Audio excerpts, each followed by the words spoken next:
What's going on, guys? This is AndrewChicken and welcome back to another video.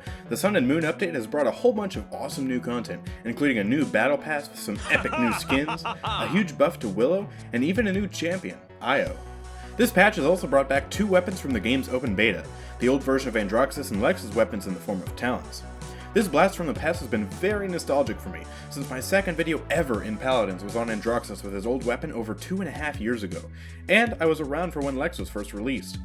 These new talents open up drastically different playstyles for Lex and Androxus, and Lex's weapon makes him a much more powerful champion with much greater damage at range. Androxus' weapon, on the other hand, is literally the worst talent in the game, and is not competitive in today's burst meta.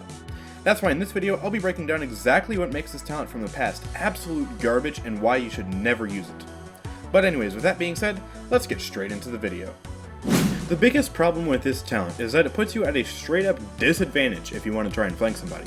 The purpose of a talent is to facilitate whatever the purpose of a champion is, and for Androxus, that purpose is flanking. Both of his other talents make it much easier to score a kill.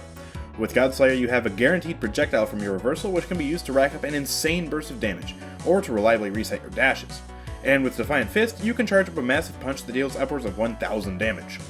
Cursed Revolver, on the other hand, provides a literal DPS nerf. Let me explain. Androxus' max fire rate on his base kit is 0.36 seconds, which means he fires 2.7 shots every second for an effective DPS of 1444. However, with Cursed Cylinder, his fire rate is reduced to 0.5 seconds, so he only fires 2 shots a second, but the damage with each shot goes from 520 to 600.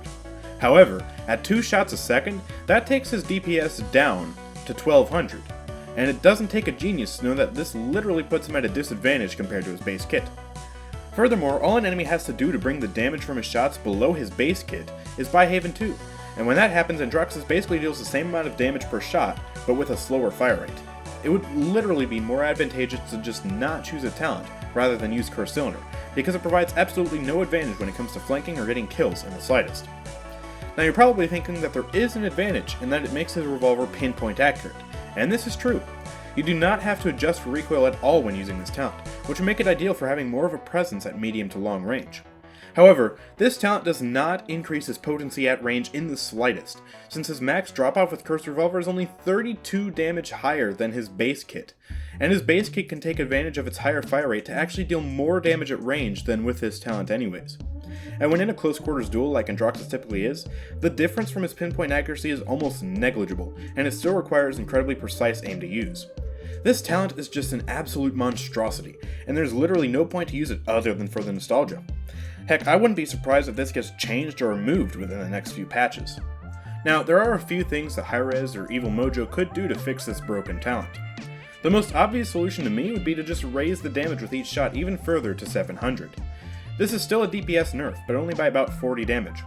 However, this would solve two issues. First, this would mean that you can 3-shot a lot of low health champions, and 4-shot most others, which actually seems very reasonable and in line with other champions like Bomb King or Cassie.